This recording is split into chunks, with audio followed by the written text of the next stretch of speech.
is going on today, guys? Welcome back to the channel, and today's video where we're going to be looking over my new old Toyota Tundra.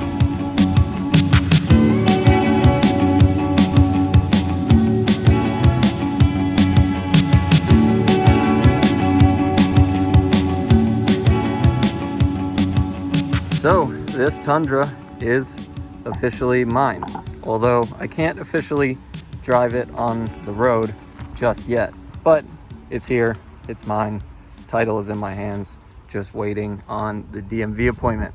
So I think I'll just go over a couple of reasons why I ended up going for this particular truck, or just a Tundra in general.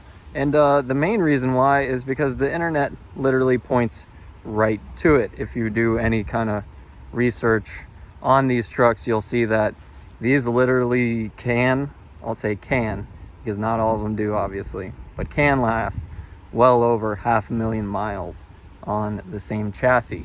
So it's pretty ridiculous dependability with these trucks, and it's just due to mostly the engine. It's just very simple V8, and they overbuilt a lot of the things on this truck. Now it does have its particular flaws. These did come with like notorious frames, which I'll talk about in a second here. But for the most part, these are pretty damn reliable. And the things that you do on the engine, in my opinion, after doing some research on it, the more common things that you do need to do maintenance-wise really aren't that bad. And it's pretty exciting for me having a truck or having a second car that's a little less expensive than the FRS that I can tinker on. So that's kind of my reasoning for going with a first gen Tundra over the second gen, because they are definitely nicer, make a little more power at better gas mileage. But at the end of the day, a Tundra is a Tundra. Not to mention, being that I'm in South Florida, this size truck is like perfect. The new Tundras, if you're not aware, quite a sizable difference between this generation and the last. And I think this is kind of like a perfect little South Florida truck, which this has been its entire life. I bought this off of a shop close by, Beard's Garage. They're really, really cool. If you ever need work done, it's definitely a trustworthy shop you can go to. They got this off of a firefighter that lived in South Florida, and he just commuted to and from Jupiter to, I believe, Boca or something like that for quite a long time. I do believe he had a kid, which we're gonna get into next as we kind of discuss everything wrong with the truck, or just things that we're gonna address right off the bat, because I do want to change some things or just make them better before I start using this as my daily mule. But on the plus side, this thing works every damn time, and it's only got 170 something thousand miles, so 173,000 miles. So let's get into some of the things that came with the truck real quick. This is the TRD off-road version, and it's two-wheel drive. I don't need four-wheel drive personally. I'm not off-road type of dude, but beyond that point, it is a TRD off-road, which means we do get a little bit better of suspension. It comes with better springs, better shocks, I believe, something like that. And the spatter you see right now actually is a treatment I already applied to the frame just to get going on preservation, which is from Blaster actually, and it's called Surface Shield. We'll get into that in a video soon as we kind of coat the rest of the frame. But with the TRD kit, what you get is upgraded suspension, arguably upgraded tires, although these are definitely not the original ones on them anymore. You get these fog lamps, then I believe that's about it. So a TRD tuned suspension, and this is two-wheel drive once again, so we can do skids in it. But unfortunately, they're going to be one-wheeler peelers because we do not have the LSD that came in, I believe, the four-wheel drive. So I'll show you the hitch real quick, because I think this is kind of indicative of what I kind of see on the truck in a lot of places.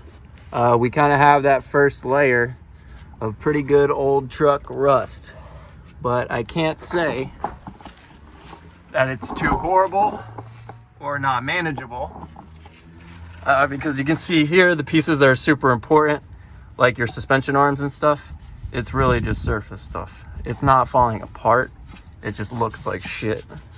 You can see here some of this. This is actually the toe package, not the actual frame. But down here is more so the actual frame.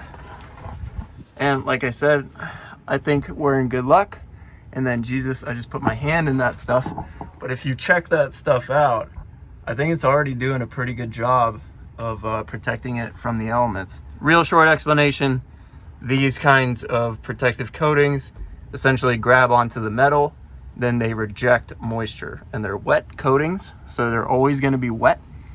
But this blaster product in particular, you can actually spray on literally anything you want, even rubber boots, whatever you want, and it won't hurt it. So that's why we're gonna be using that product. But yeah, you can see all the typical places.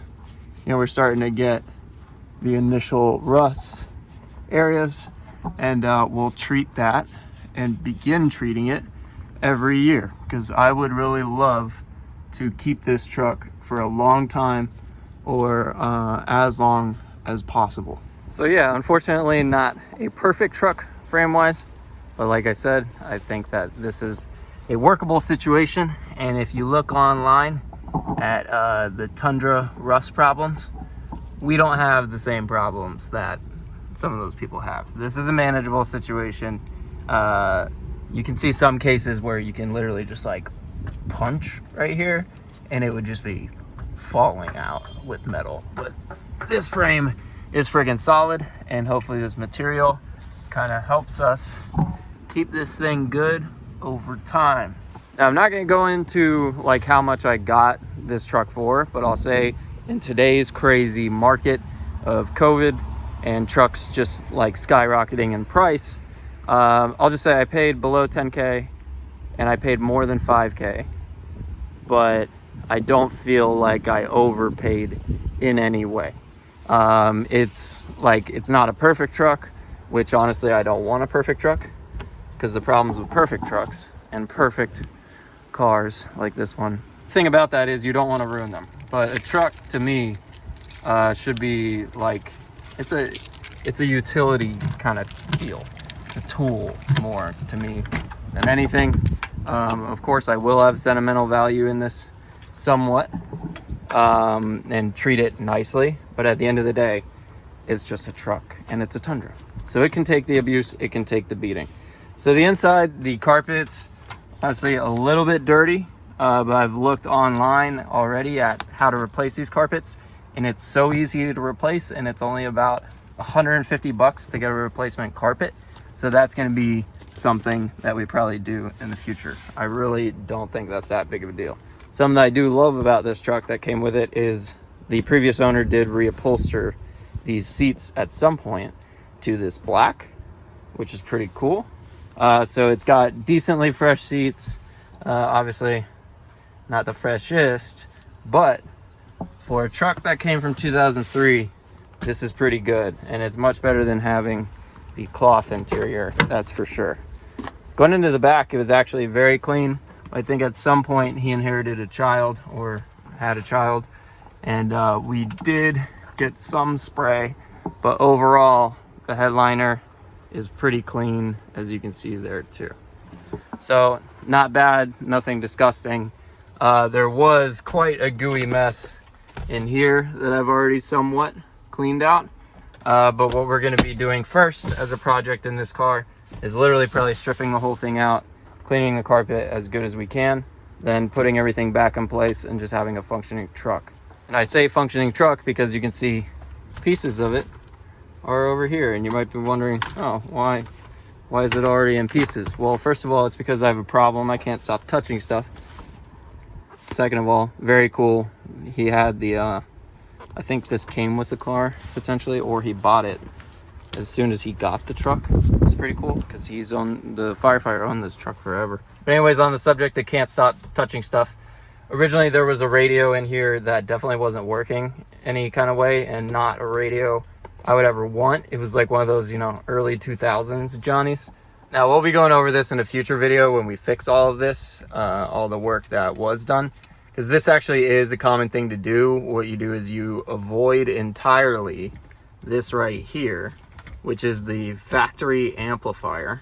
And in order to avoid it, you kind of have to reroute the wires away from it into your new stereo instead as the output or something along those lines. But we're going to be redoing this the correct way, and first things first, I need to rejoin these. So that's going to be happening very, very soon. A pretty cheap, easy fix that we can do ourselves. So really the three major things to do on this truck that I would like to do very soon in the near future is radio.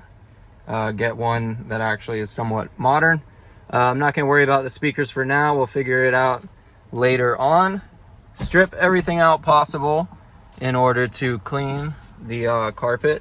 But honestly, the carpets aren't too bad. It's got all the typical, dirt areas on the edges and stuff like that. But as I said prior, it's pretty easy to replace these things. Toyota, I think, did a great job of making this thing like a Lego set. So I think it would just be easier to clean it that way and then eventually just replace it to really freshen it up at some point. But for now, this thing is going to do more than serve its purpose as the mule around town.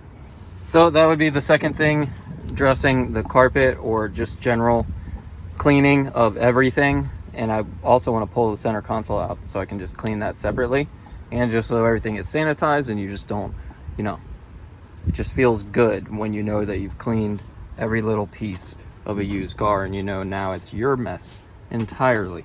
And then lastly, we already talked about it, but I would really like to get the whole frame coated this year with this surface shield, and all the little spots I missed, the tow hitch, everything coated in that stuff as the final kind of piece to really wrap this thing up so that it's, in my opinion, in its first stage of being a good working truck.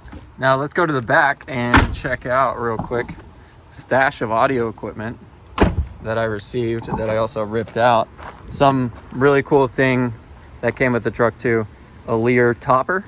And all I really need to do is replace these handles because they are actually, I think I found out online, I can get new wing things, and that's all I really need right here is this wing thing.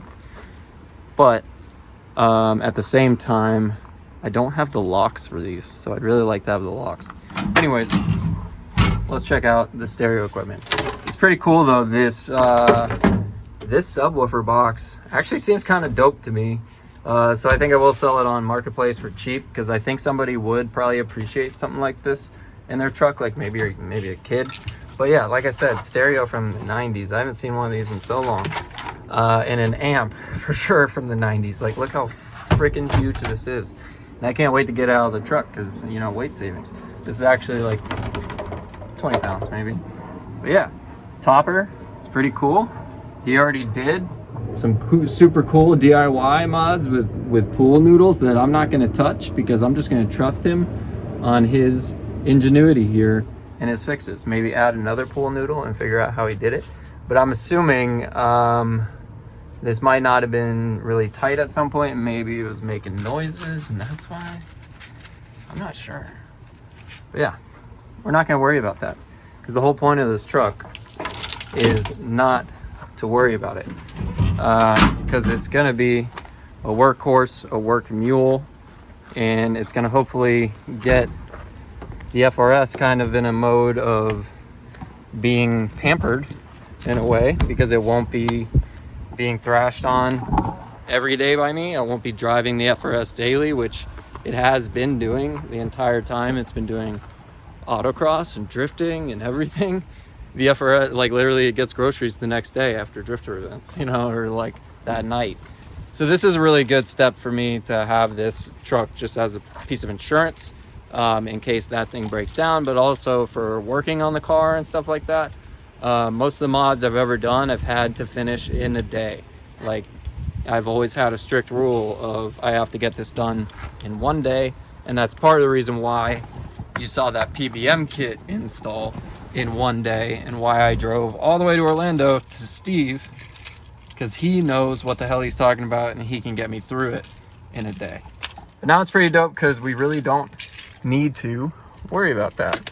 And let me just prove to you that we really don't need to worry about that, because even with all this shitty wiring, this thing, every time, and it's so smooth, it's ridiculous.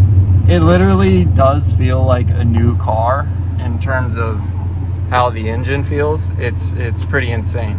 It drives really nice on the road too with this upgraded suspension, but something we'll probably have to address in the future, I'm sure, is like the lower ball joints and all that. So it's gonna be fun, man. This truck's gonna be really fun. Let me pop the hood for you and check this out. This is actually fascinating to me because my first car I ever had actually had manual windows.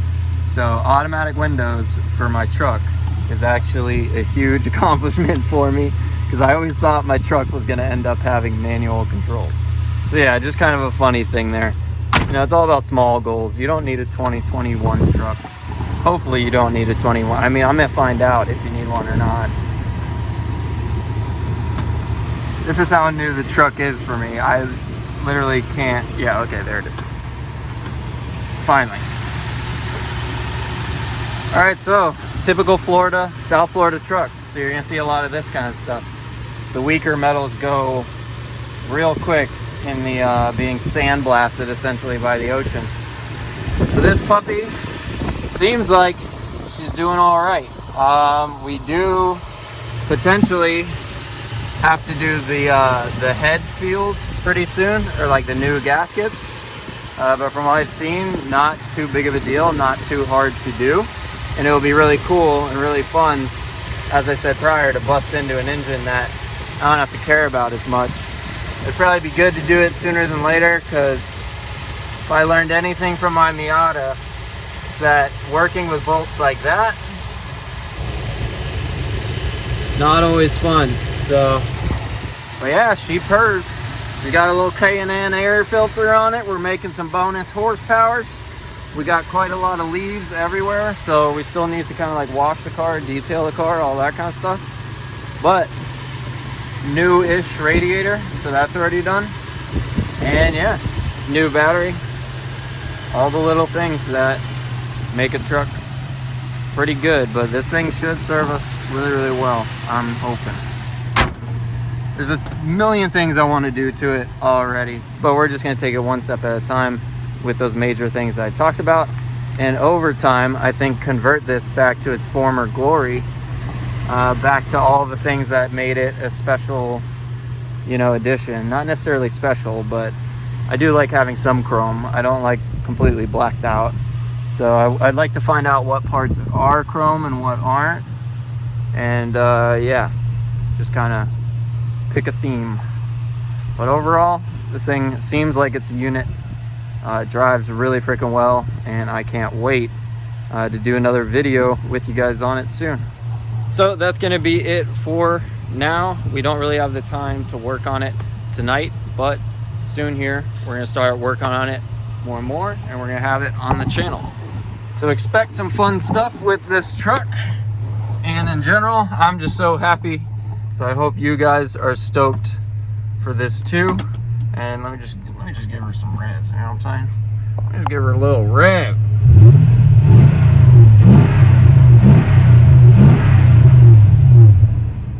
That sounds like some V8 power to me. It's pretty cool. It's actually definitely faster than the FRS probably already. All right, guys, that is gonna be it for this one. I really hope you enjoyed this quick little video kind of introducing the Tundra and all the problems with it.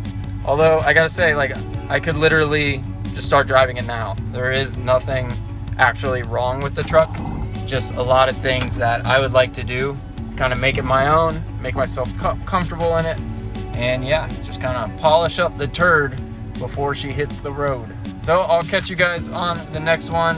Peace.